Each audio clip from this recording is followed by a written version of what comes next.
in the Georgetown, John, though. That's Hey, a now, come on. Hey, and look, now. Yeah, with the chat. Hey, look, bro. Look, I'm trying to, you know what I'm saying? It's summertime. You know what I'm saying? I'm trying to get right, trying to look right. You feel me? You know what I'm saying? I'm coming with the looks. You feel me? Serving all summer. You know what I'm saying? Hey, what the shorty say? Like, I'm serving. Hey, I'm serving all summer. Way to open the show, though. Way to Hey, open the show, though. welcome back to Drum Dropper Sports, everybody. I got my dog back. Yeah, y'all know who it is. The basketball OG. This the one, and for the basketball finale, at least for the men's side, we had to bring my dog back. I'm so happy to have him back in the fold with us. D, how you been, dog? You know, man, it's been a minute. I'm back, though. I'm back, though. You know what I'm Hey saying? man, Hey, back like never left, bro. You know what I'm saying? You know we had to hold it down in your absence. But with that being said, the NBA Finals did wrap up last night. At the time we're recording this, it is Monday morning. Um, what were your thoughts, man? I mean, this overall series, man. You know, how did you feel about it going in? Did you get what you expected? Talk to I, me, dog. I think, man, it was a good moment for the small market teams. You know what I'm saying? Indiana, OKC, and all the other small market teams in the league. You know, it proves that y'all can go get it done. And I think the narrative of the NBA, regardless of who won that series last night, whether it was Indiana or OKC, the build of both teams, man, is going to change the trajectory of like the NBA moving forward. We talked about it in the pre-show, man. First and foremost, shout out to Shea winning MVP, the first player in 25 years since Shaq to win MVP, the scoring title, and the Finals MVP. So congratulations to him. Congratulations to the Thunder. But man, Tyrese Halliburton, man, we all seen it last night. We all seen him that he went down with a calf injury, which ultimately ended up being a torn Achilles. Um, not the way anybody wants to go out, especially when the goal is at reach and you was having a phenomenal first quarter and you just go out that way, man. Like it's, but we talked about it, man, in the pre-show. We talked about it before the show yesterday, man. Like that's not an injury that is to be played with. You play football, so you already know, man. So it's like just seeing that on TV. When I seen the reaction of his calf, I knew instantly. I was like, yeah, that's a torn Achilles. I text you that. That's what I Yeah, said. Yeah, it was a torn Achilles, man. Like you talk about KD, you talk about Dame and all these and Kobe, how it ended his career. That's not an injury you come back from. And it's just like I said, they're two different positions. KD was able to come back from that because his position is not as explosive as a guard. So you have to use those, like you have to use that. And just seeing him go down and seeing the emotion on his face and just seeing it, and even his pops, man, his pops knew like, yeah, that was it. You know what man, I'm saying? That was hard. That's tough. bro, it was hard to watch, especially considering how he started the game off. Started out, this was going to be the best performance of the Oh finals yeah, for he Halliburton. was about to cook, And we bro. we were waiting on it because he hadn't had that. He had some moments throughout the series. Don't get it twisted because they did get it to a game seven, so he had to have done something. But this was gonna be the signature for him. He You was know what about I'm to cook, yo. saying? Like much like that 30 and 15 game he had against New York with no turnovers. It was looking like that. It was gonna be one of those type of special moments. And I wanted that. I think the fans were robbed of a great moment last night. It definitely dampened the feeling of the game once that happened. That happened so early that like the feeling of the game lost its brevity Mm-hmm. once he went down, man. And you just kind of it was a somber feeling. I mean, I give kudos to Indiana. They held it down for a long stretch after he was gone, and we knew they could because we knew their style of play does tailor to them be able to survive with or without Tyrese Halliburton. And that's kudos to Rick Carlisle and how he's built that unit. But I even got to look at Rick Carlisle and say, dog, in the third quarter, why is Pascal Siakam not on the floor for extended minutes? Why Yeah. is Andrew Nembhard not on the floor for extended minutes? There is no other game after this. What was the logic? Like those guys got to log in 40+ minutes. There is no tomorrow. And you were right there. You led at halftime. Yeah, you only led by a point, but here's the thing. The mindset for me for them was, hey, just get to the fourth quarter, and it's Mm-hmm. all bets are off. Nothing matters about who's on the floor, who's not on the floor. Whoever's on the floor, has to make plays. So no matter whether you're the MVP in Shai Gilgeous-Alexander, or you're a career backup point guard in TJ McConnell, once you're on that floor in the fourth quarter, it's a tight game. Nothing Yeah, matters. You got to come ball. nothing matters. And it's I think what changed the trajectory of that is halftime. Just going into halftime, just knowing what happened in the first quarter, knowing that Hallie is in the position that he's in, that changed the whole trajectory of that team. They knew that their guy wasn't there. And then going back to what you said in the third, Pascal should have been on the floor so much more than he was. He's the guy. I think even in game one, he scored 43. Scored 43 in game one, and it's just like, yo, like that's what you need. You need him on the floor, and you need him to be active because even the announcers was like, without Pascal on the floor, their offense is switch. He has to be on the floor. He's the hustle guy on the floor. Neymar, he hit a clutch three at the end of the first half. I think that was crazy. When I seen that, I was like, yo, like it really might be a game. But I think once the third quarter hit, OKC just turned it up. And it's just one of them situations where they had to find that spark. The difference between OKC and Indiana is like when Indiana's on the floor and they're healthy, their spark is there. OKC is a good defensive team. They can stop the ball, but they can't score efficiently like an Indiana can. So when you don't have your motor and Tyrese Halliburton in the game, you really don't have anything. So you kind of give OKC chance after chance after chance, and then they just turn it on. They said, okay, cool, we're gonna turn it on. We're gonna what I'm saying? We're gonna end this thing out. And like you say, even without him, it was tough. Now go ahead. What you got? Because we know OKC relies on their defensive presence and their defensive pressure to be able to create their offense. And plenty of times throughout the course of that game, I wasn't credit to OKC for winning the championship. I wasn't impressed with how they played.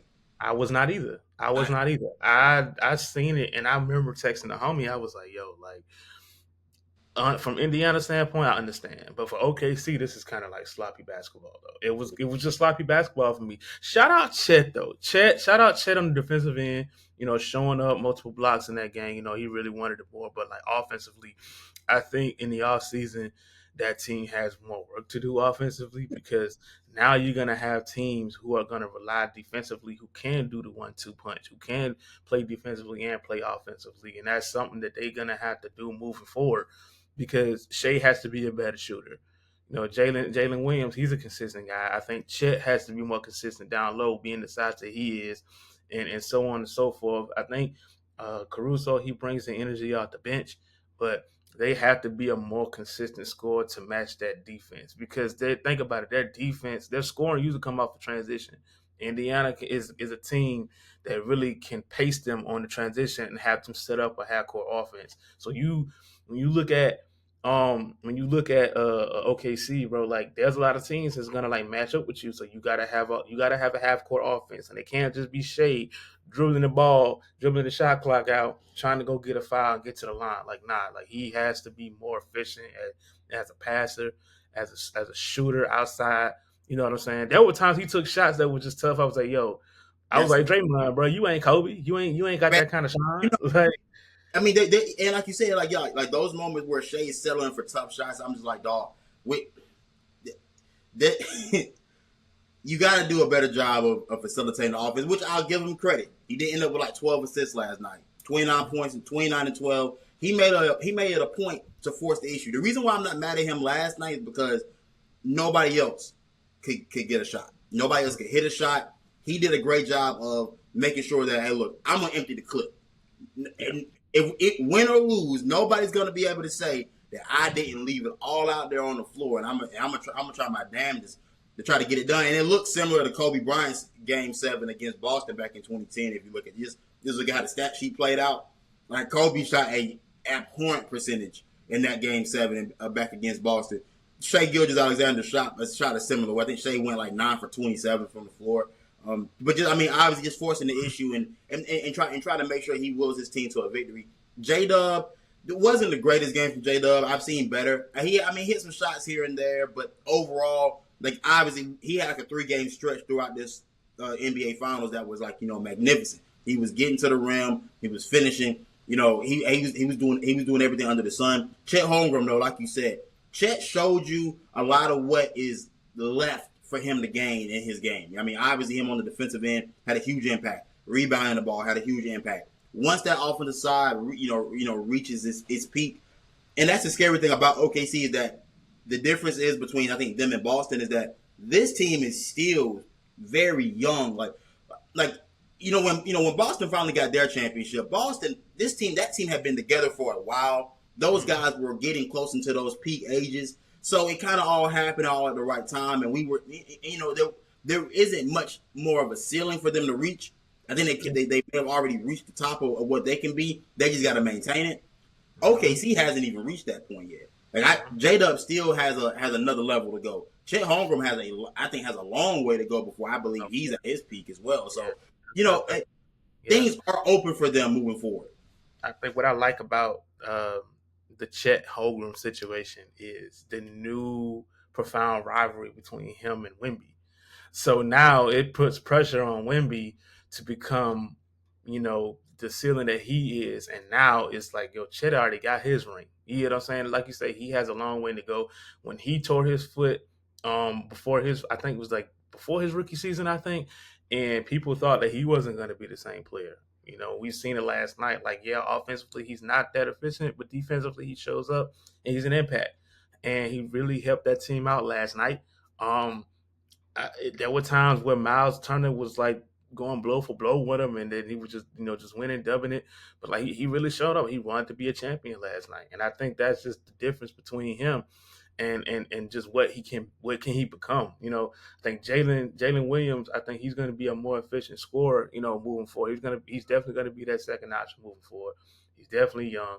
He's definitely got a presence defensively, and I think all it is for Shea is the limit is endless for him right now. You get what I'm saying? He's already got a bag in terms of his handles. He can get in and score, get the body.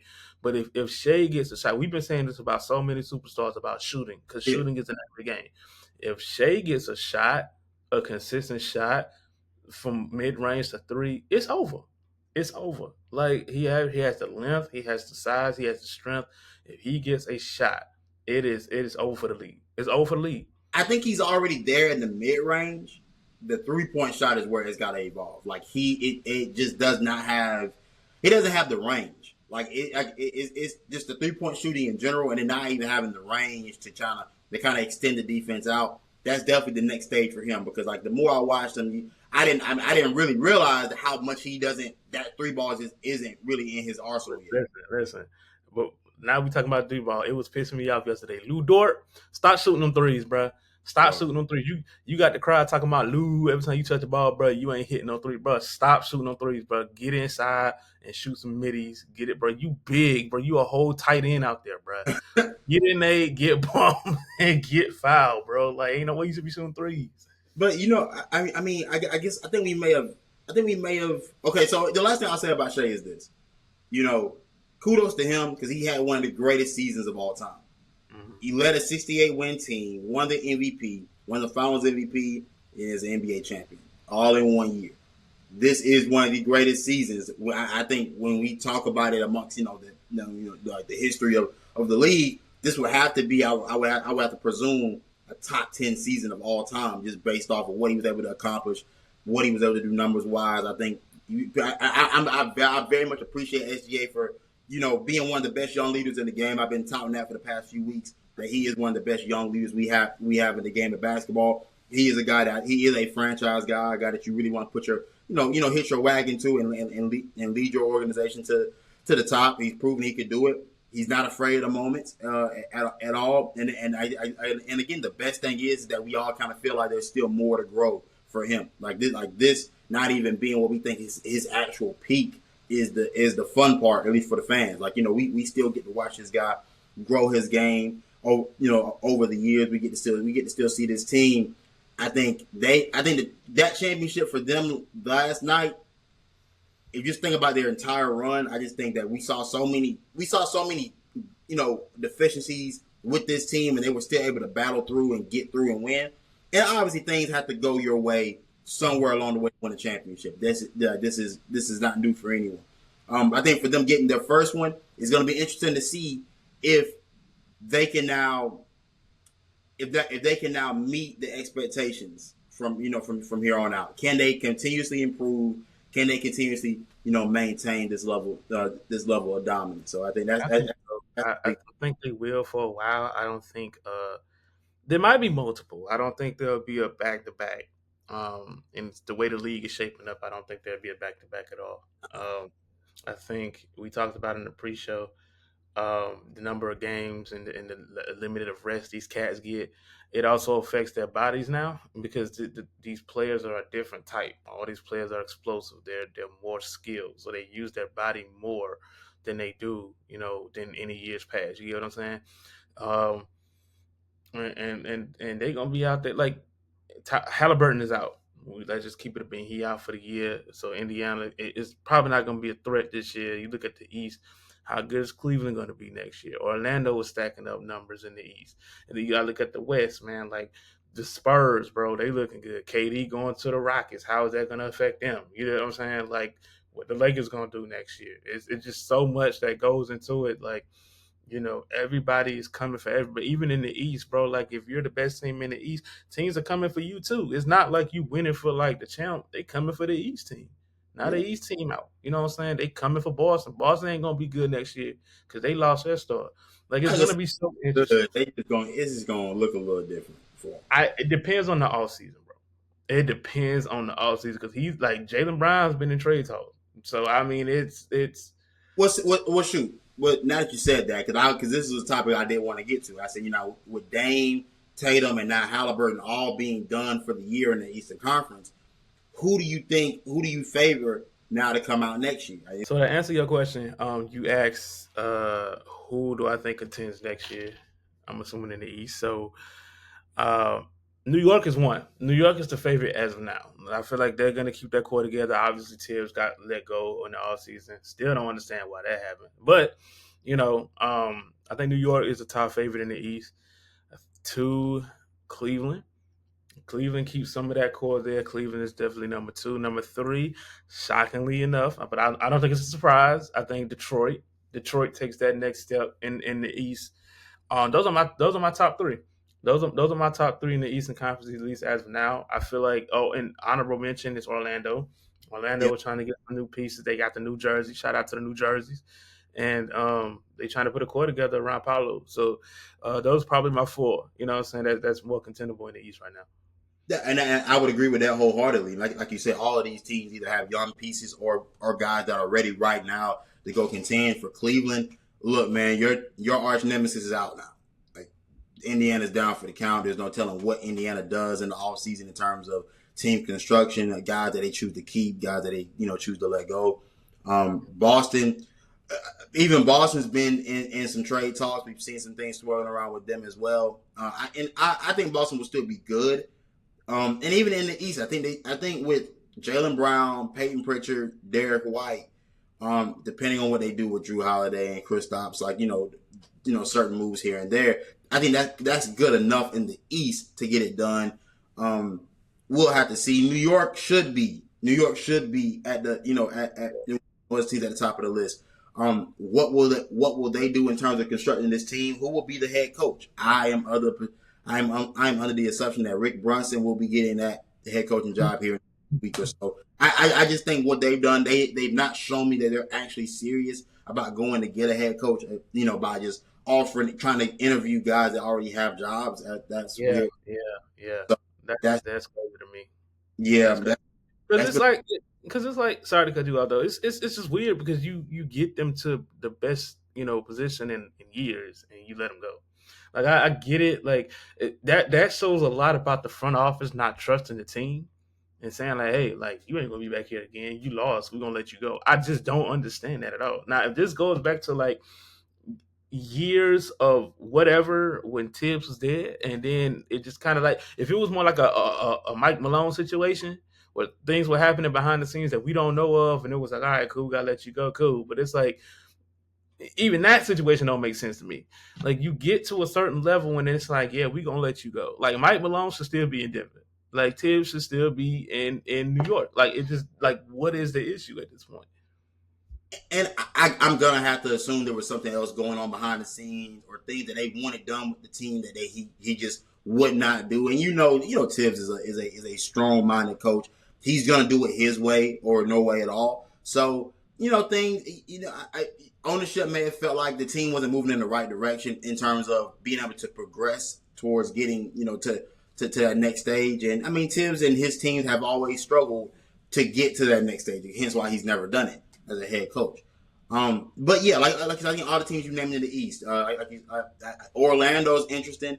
That Desmond Bain trade still a little.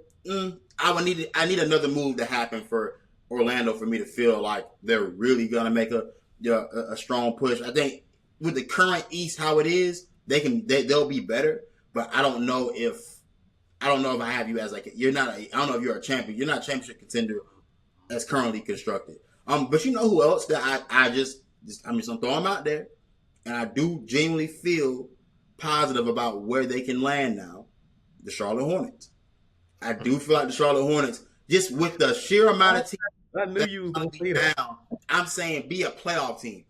That's all I'm saying. All I'm gonna say about Charlotte is this: LaMelo Ball, Miles Bridges, Brandon Miller is a good enough core to win 40 plus games. I'm not saying win 50. I ain't saying win 60. I'm saying we should be able to get 45 wins from that unit.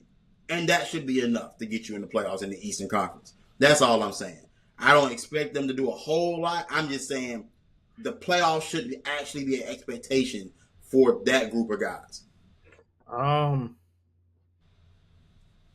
I'm assuming I don't know if this is true or not, but this is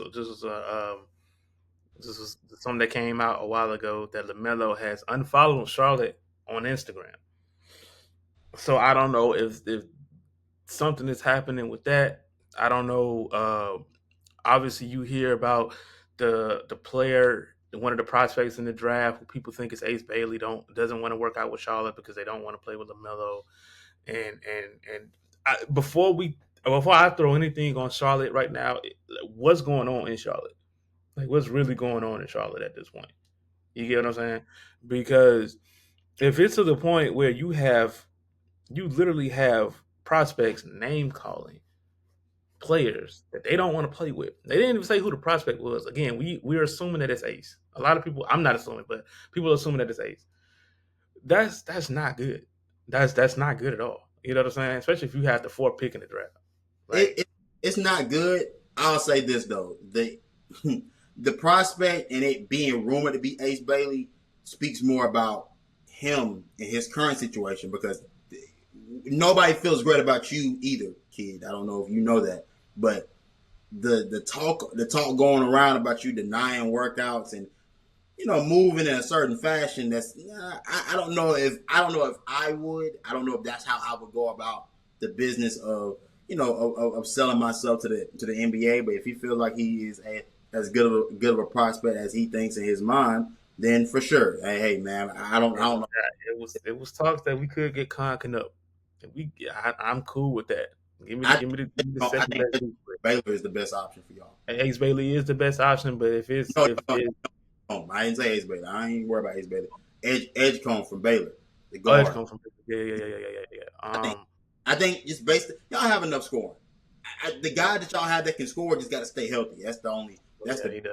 He what I'm does. saying. Edgecombe to me brings that defensive presence that obviously is not really in that building right now in Charlotte. I think he would absolutely help y'all immediately. As his offensive game grows, that's cool, but defensively he would immediately provide an Yeah, impact that I think would help y'all, especially if you're trying to be a playoff team because you yeah. got to be able to play, both ends at an efficient rate. But I think for Charlotte to take that next level, it has to be a level of maturity there. I don't think that team is mature at all, and that's just my opinion. I think Brandon is the only one that I feel like that has a competitive, winning mindset. At least from my observation, I think when Lamelo and you see Miles, they're out there. They're just having fun, and that's totally fine. The game is supposed to be fun. It's a kids' game, but if you want to take that next step, man, and like you gotta have a mentality. And the thing that gets me is like totally unrelated but still related. Y'all have like one of the best color schemes in the NBA, bro. Like y'all should be successful in Excel, man. Like don't like bro the mint and gold and black that is tough, and y'all at the bottom of the Eastern Conference. I don't like that. I don't like that, man. Like y'all got to get it together for real. But um, I just think it's a level of maturity for them. I think the potential is obviously there. Um, it's neck and neck between us and Washington in terms of being the worst teams in the league at this point, and it's just like yo, I'm just kind of like I don't want to be there. I don't want to be there. I really don't want to be there. I think another mention we have to kind of put in with the competitiveness in terms of the Eastern Conference next year. Throw Atlanta in there, man. Throw Atlanta in there. Let's see what Trey Young and them boys do No, next year. They might do. no, No, no. The only reason I'm saying no, I'm tired of watching Atlanta not try to put a team around Trey Young. I'm really tired of it. I wanted Trey Young in Orlando. I knew that obviously them being within the same division or within the same conference, it would, nobody probably would make that move. I wanted Trey in Orlando because I think it's the best move for Trey. Get him around Paolo Banchero, Franz Wagner, have him around some weapons and guys that can actually go score the rock. I think it would definitely make Orlando immediate. It would make Orlando to me a top 3 team in the Eastern that Conference makes sense. if That they makes sense. had a real point guard. You know what I'm Yeah, saying? They're still that looking makes for that now, even after Desmond Bain trade. But yeah, Atlanta, I'm sick of them. I'm sick of them. I'm that sick makes sense. of Bro. them That makes waiting. sense. Because like I was still shocked when they let Dre go. That was a good 20 points for you around like Trey Young. You let him go. What you let him go for? You get what I'm saying? And then it makes no sense, bro. Like I feel like when they let Collins go too, when they let Collins go a long time ago, I knew fat. I was like, yo, like yeah, they not even. But even that team, bro, I'm being honest. That team shouldn't. That's not a good team either. That was a team that caught fire, but it's not. It's not a good team. You can't sustain success with that group of guys. I just think Atlanta's done a terrible job of putting the talent around Trey Young. I believe Trey Young's top 5 in his position. I believe Trey Young will be revealed a lot differently if he could get around a team that actually had pieces there. If I'm Trey Young, I'm trying to force my way out of Atlanta because if you stay Yeah, there, you're never like is it. I don't want to say never, right? yeah. It just doesn't feel like Atlanta's ever gonna get you the piece that you need. Like I no, think like nobody's yeah. making a trade to get. You're not making trades to get there. They don't even have the pieces to trade to get you to get somebody there. So it's it's I kind think of he's committed, bro. I think he's probably committed to Atlanta, which is like, I mean, it's Atlanta. Like you don't want to leave. Like he came from Oklahoma to Atlanta, so it's like, I mean, do you there's really? appeal in Atlanta. Yeah, I understand the yeah. appeal of the city of Atlanta. I just don't like what they've done for him thus far, Oh yeah. and I believe Trae Young's too good of a player to not have seen sustained success in the league thus far. I mean, after we've seen him in the playoffs, we know what he can do. He's special, and I think he's one of those younger guys that I need to see all the young guys, all the guys that are nearing their prime years. I need to see them in the biggest stages of the game. You know what I'm saying? That's kind of where I'm at. Houston made a big trade splash yesterday. While the game, I think just before the game started, they trade for Kevin Durant, sending Jalen Green and Dylan Brooks to Phoenix. Also, the number 10 pick. I believe it was some more picks involved in that deal as well. What are our thoughts on that trade? I mean, do we think Houston moves up in the Western Conference in terms of contention, or do we think they kind of stay the same? I think they moved up, but all you did was just switch out scoring. That's all you did. You just got a better scorer. I mean, like, because you don't really have secondary scoring on that team. You know what I'm saying? Amin Thompson, bro. Like, as good as he is, he's not a reliable shooter. You get what I'm saying? So it's just like who's gonna hold the ham down for Houston. When it's time, like if KD is doing what KD's gonna be KD, we already know that. But KD can only give you so much. And if you don't have that, you know what I'm saying, what else do you have? You know what I'm saying? But it's whatever. I didn't really expect it. I knew coming out when they said that he wasn't gonna go to like his desired location, which was San Antonio. He wanted to go to the Spurs. He wanted Yeah, to go to the Spurs, and they not doing that. They are not gonna put KD and Wemby together. They just and then they have the second pick in the draft, who could no, potentially be eight. Was it is the second pick? Yeah, like yeah, yeah, you like, and then they probably get an Ace Bailey or something. And then it's like you got Castle, Bailey, Fox, Durant, and Wemby. Who's stopping that? You ain't nobody stopping that. So you know, I don't know. I don't even think Houston. I don't think like Phoenix got any better. Again, you just swap scoring. Well, That's all Phoenix. you got. Well, Phoenix wasn't good to start with. Phoenix was Right. already dead in the water as is. They're also trying to send Jalen Green elsewhere. They're not intending upon. Yeah, you're not gonna keep him there. I mean, and I get it. I mean, Jalen Green's a guy that you can probably fill up for something valuable. They're also trying to trade away Bradley Beal, which I mean they should, but Bradley Beal that does have a no trade clause that he would have to waive. So if the situation doesn't appease Bradley Beal, he won't be going anywhere either. So they're kind of they're just in a sticky situation altogether. They made mistakes years ago. They just should not have been made. But back Oh, to but I mean, back to Houston, like you said, Man Thompson just isn't there as a scorer yet. He isn't there as a shooter. So, like you said, the secondary scoring also won't be there. I will say the idea that I have in my head is Sengun, Jabari Smith, Man Thompson, and Eason. I think it's Eason or Eason. decent. Eason. Those guys, along with Cam Whitmore, that is they have now. Obviously, they have to do a lot of work. Is it the onus is going to be on those guys to take themselves to the next level? Now, even with that being said, you still need a point guard. So you have to figure out what's the next move to make. So does it involve one of those other young guys that I just named? Are you able to sign somebody via free agency? Who's going to be available? A lot of questions do have to be asked. How do they, what type of point guard does Ime Adoke truly, typically look for? A lot of those things that we'll get into as the weeks progress. The more we try to dissect what's going on right now. But as of right now, I mean, they got better. That's the main thing. They did get better, but the onus will be on those younger guys to develop. But I will say, with Ime Adoka being at the helm, being the leader, I do trust that those guys will get better. That is something that he is typically known for. Taking young teams, making them better, improving them. Because Ime Adoka is the leader. And I saw Jeff T speak about this, I believe. But like even back in Boston, Ime Adoke was the one that was helping lead Jason Tatum and Jaylen Brown. He was the voice. He was the voice in that locker room, and pushing it forward. And and he's on the younger side of things. He is more of a player's coach, and does have that type of competitive drive and fire to him that I think guys definitely listen to. You know what I'm saying? Definitely a guy that is respected around the league. So I think those guys will continue to ascend. They'll continue to get better.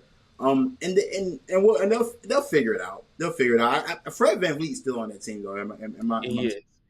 He is. yeah. But he is getting on the older side, so I mean that Yeah. kind of makes sense too.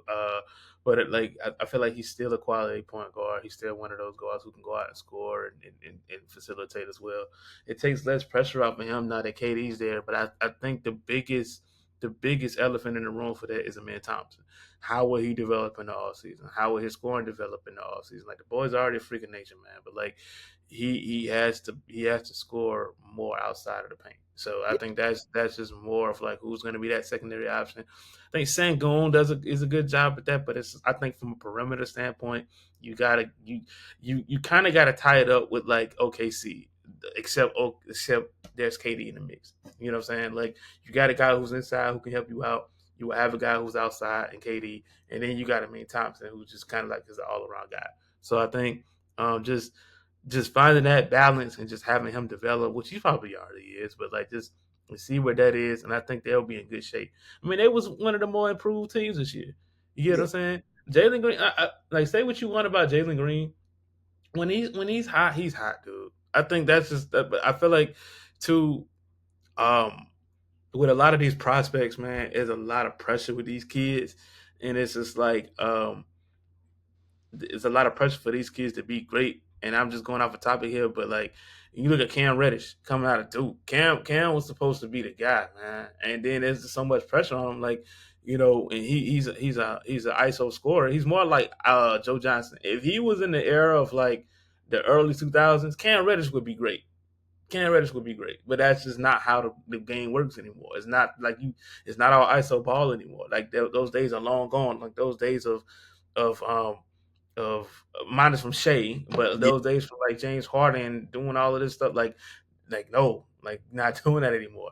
But but going back to Houston, I really do think it just relies on Amen Thompson, man. Like just however he develops this off season, like and how he fits in with KD.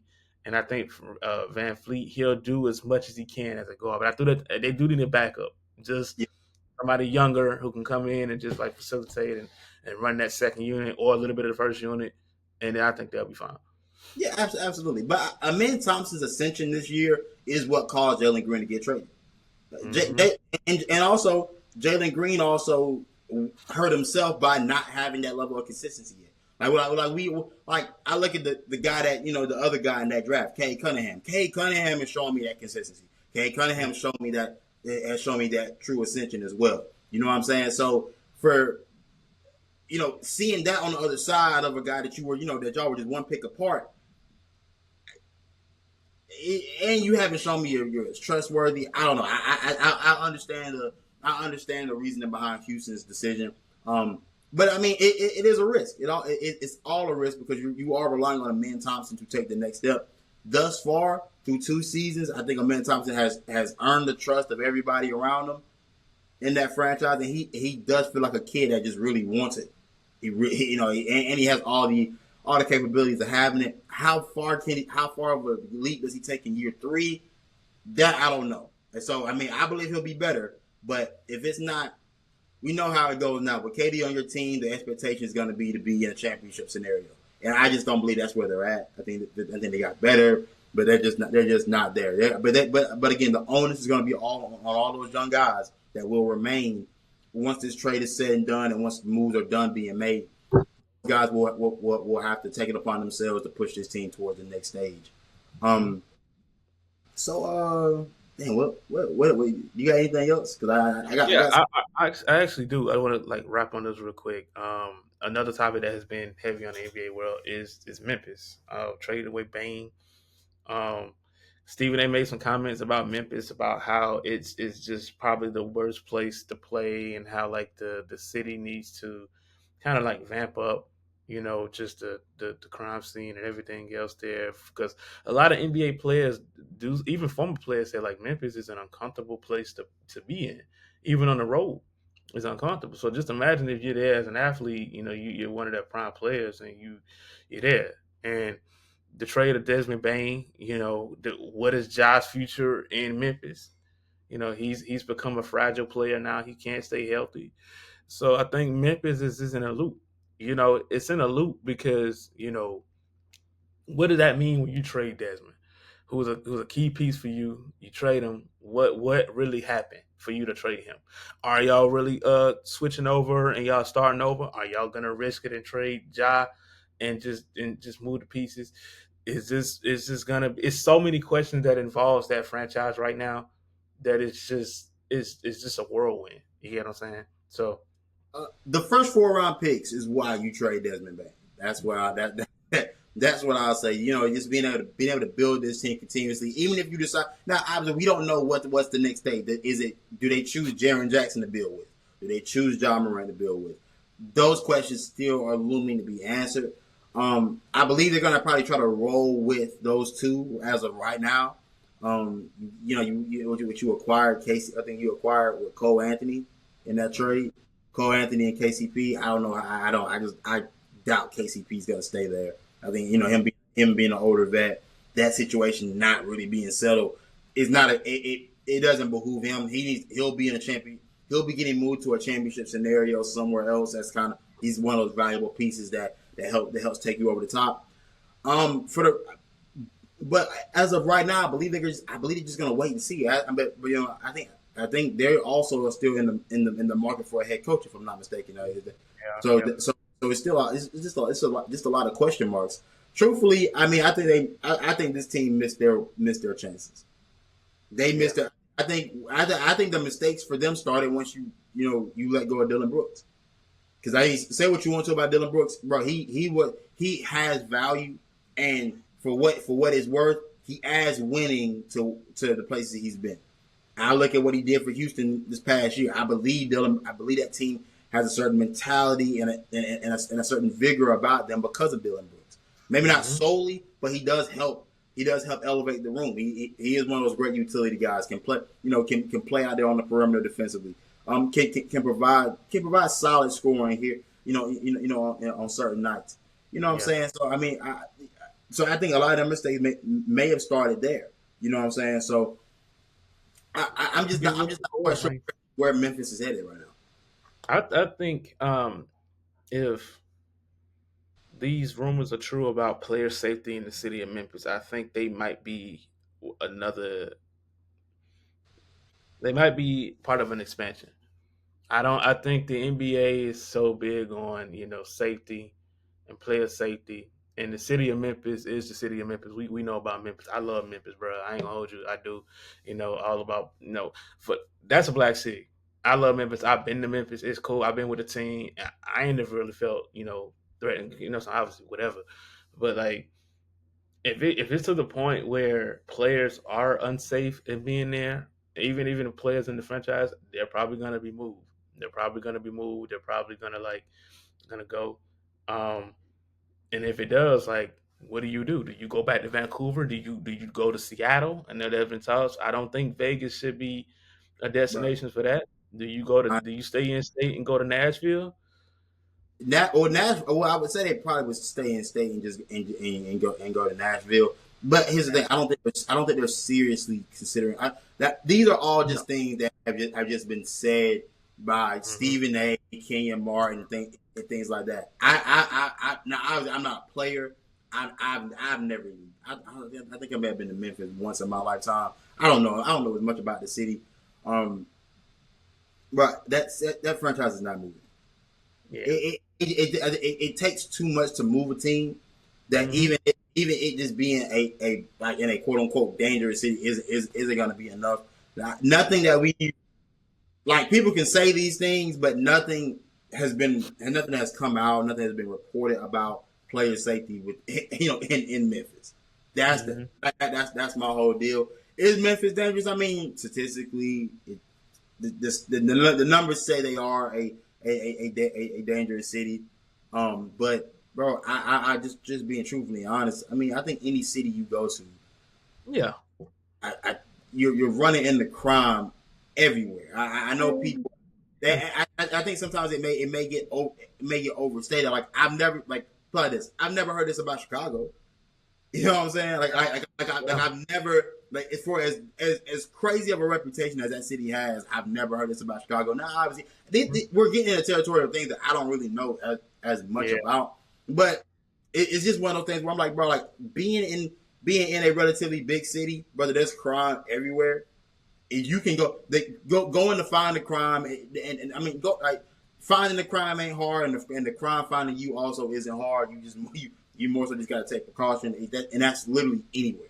Right. I just it just I get what players are saying, I get what people are saying, but I'm like, dog, I just it doesn't really move me much. Yeah. I'm not way either way. Going to Seattle could be a thing, but I don't think they're interested in putting a team back there, man. I think And the that's crazy though. That's but crazy to me. to be fair, I didn't grow up with. I didn't watch basketball enough with the Supersonics being in existence for me to have a real like Yeah. memory or like connection to that area having a team. Of course, like by the time I really started locking into basketball, they had moved already out of It was Seattle. already gone. Yeah. They were already gone. So I mean, for me, it's I have no real connection to them having a team out there. Vegas, of course, is a team that everybody would love. It's a city that everybody would like to see get a team. But here's the thing about expansion, though.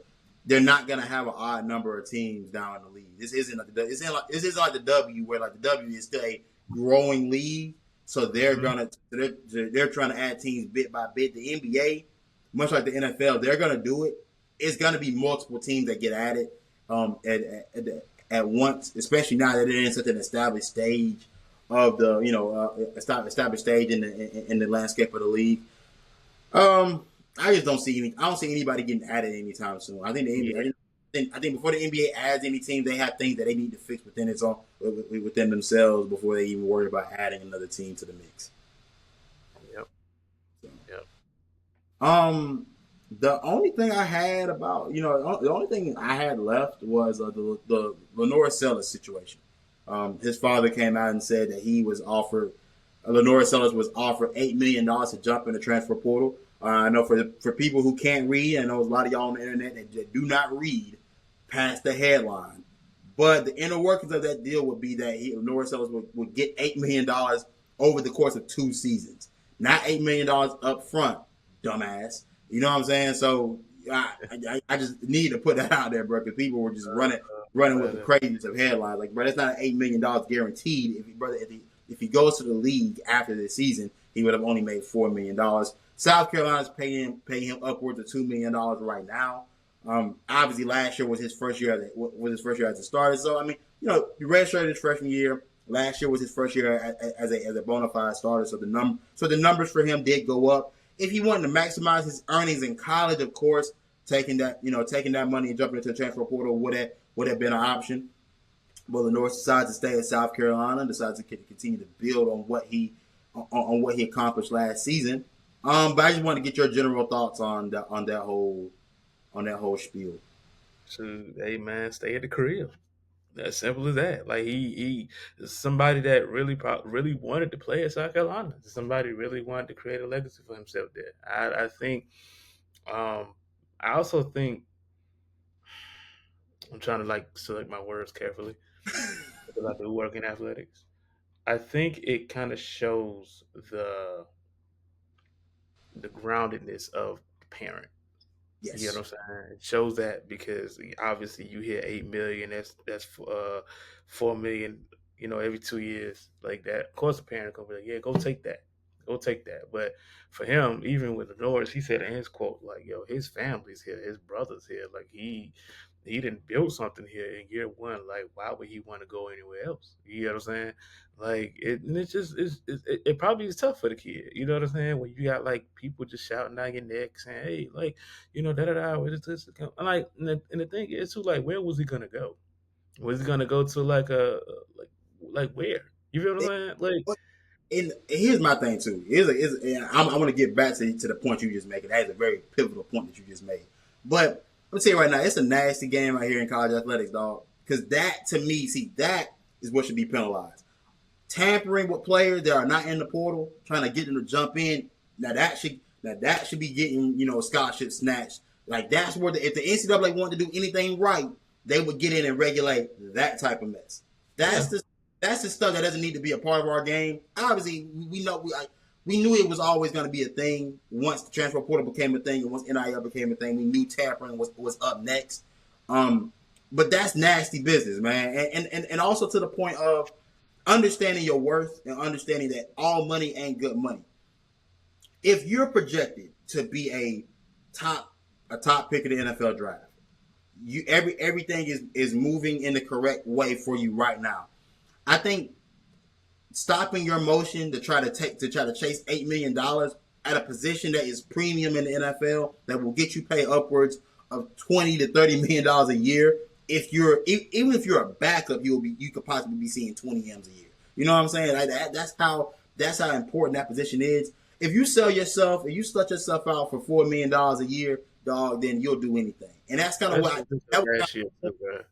that was my Especially, point to everybody that was saying, "Oh, I would have took the $8 million. My dad didn't need it." But I said, "Dog, see, that's the problem. Y'all boys ain't got no fathers at the house, man. Y'all ain't got no real guidance." And I'm gonna keep it a band because if you will slut yourself out for $8 million over 2 years, so we're talking $2 million more than what you're currently making right now. LaNorris Sellers is already making $2 million. He's only 20 years old, and even his pop said it. What does a 19-year-old need with $8 million? And you know what? I thought about it. I'm like, that goes back to what, and that's cool that you say that because I feel like that is our level of parenting, our parents. Because I feel like a lot of these new parents, honestly, it's just like they're living through their kids, and they probably coming from uncomfortable situations, man. Like that's totally what that's them. Cool. Like ain't nobody saying nothing about that, but a lot of these parents do be living through their kids.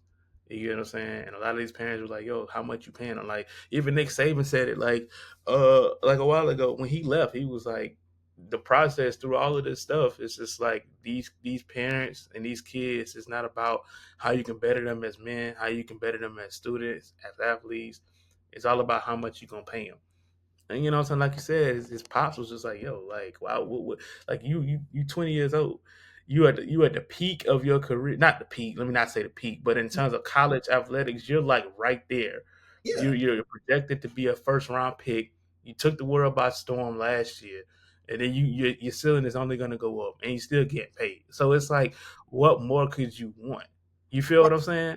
And that's the thing too, is also like this is the new issue with college athletics, and this is where the athletes, like, this is where they're gonna have to grow up. And obviously, you work in athletics, and I know you've probably seen the change from when you started to where it's at right now. But the athletes have to grow up. You have to actually move as a professional. Everybody was in love with the idea of paying these kids.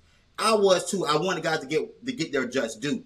But what I did also understand was you're gonna have to grow up. So big boy decisions got to get made. So when somebody comes calling and say, "Hey, we got AMs for you," you got to think about everything. Think about your development, and that's and back to your saving point. Like, how do you grow as a man? How do you grow as a player? Is this money is this money worth me possibly derailing my development and where I'm headed right now? Because especially you think about the quarterback position, this isn't a position that's easy to just go play at any place. You see guys transfer from school to school. You see professionals go from team to team, and they're not the same player once they move to a different system. Just to speak on LaNorris' sake, his situation is tailored for him to be successful. They've molded this offense around him. They've made sure that certain pieces are in place. They built this offensive line. They've gone out and established a running game. They've gone out and gotten wide receivers. Everything is tailored and molded for you to be the guy. You would be, I think, and not just because it's South Carolina. I'm just thinking in general. You would be dumb to let that slip through your fingers, all for a little bit of change. And I think overall for the rest of these guys, you got to think about the bigger picture.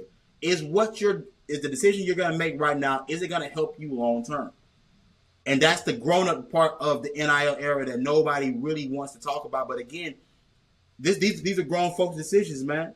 This is your career at stake when you make these choices. So that's But I think a lot of it too. A lot of it too comes with um, just up top. When you see these coaches leave and these staff leaves, a lot of these kids will be like, all right, cool. Like, I mean, that's part of the development too. It's like, all right, cool. I can't start on a rebuild. That's an exception. I feel like that's an exception to the rule. You know what I'm saying? Like, everybody dip in or whatever. Like, you know, we can leave. But when it comes to the money situation, it's like, yo, like, is it really worth it at this point? Is it really worth to chase the bag at this point? Especially if you're a junior or a senior, bro. Like, bro, you already got your coins, bro. Like, exactly. go Like, dip. Like, just tough it out.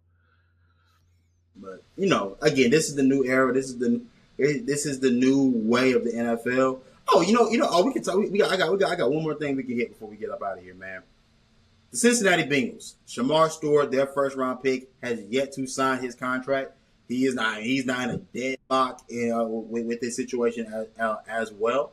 He has not participated in mini camp, mandatory OTAs or any of that. There is no signs that deal will get done before training camp. I just want to say this about the Cincinnati Bengals, and I've been waiting to say this all offseason because I started to say it when they made the deal with T. Higgins. This has to be one of the worst run franchises in sports. They are definitely one of the cheapest. They've made their choices. Trey Hendrickson also is in a situation with Cincinnati. Jermaine Pratt, one of your best linebackers, is now no longer a part of the Cincinnati Bengals. Now you have your first round pick, an edge rusher, at a position that you need a lot of help in because your defense is god awful. He is now in a contract situation because of a disagreement on the language of the contract, something that you haven't done with previous guys, or this is a new precedent that you're trying to set. I understand Shamar Stewart standing on you won't start that with me. You can do that with somebody else, but you will not do that with me. And for Shamar Stewart, the decision he's making to not participate is huge because he will set the precedent for all the guys drafted by Cincinnati moving forward and what they think they'll be able to get away with those guys. So he will be the sacrificial lamb in that sense. But I agree with Shamar Stewart from the start because I'm like, hey, look, that organization has not earned any grace from me at all. They are bad. My question is, and I get it. it really don't pertain him at all. But for you to be the leader of this team and the franchise player, what the hell is what is Joe Burrow doing in all of this? Like, why don't if you know this is happening, and I know this ain't your business, this ain't your money, this ain't got nothing to do with you, but I feel like it affects the overall status of the team because you're on it. Why don't guys like that step up to ownership and say, hey, like, what's the issue? What are we doing? We like come like step like I feel like quarterbacks can be very like pretentious in a way because they feel like because they got theirs, they know they're the guy, they know they're the main guy, they don't have to really step in into it. But like this is your team. You know you need Trey Higginson, bro. You got this first round pick for a reason. You need these guys, bro. This is Like the what's same guy that stepped up and told his team they need to get a deal done for T. Higgins when it was time. Because I remember, and that was my problem even when the T. Higgins deal got done. I'm like, bro, like, you know, you did all this to keep your guys there that you work with and that will help you have a successful season. But I'm looking at the other side and you need a lot of help. And for you not to yeah. say anything, like you said, the reason and the only reason why I'll even like I agree. I won't go against the players, you know, when it comes down to a franchise. But in this situation, you're absolutely right because this player in particular has felt the need to step up and talk before. So why not talk right now? It What's wrong? benefited him It that you needed T Higgins.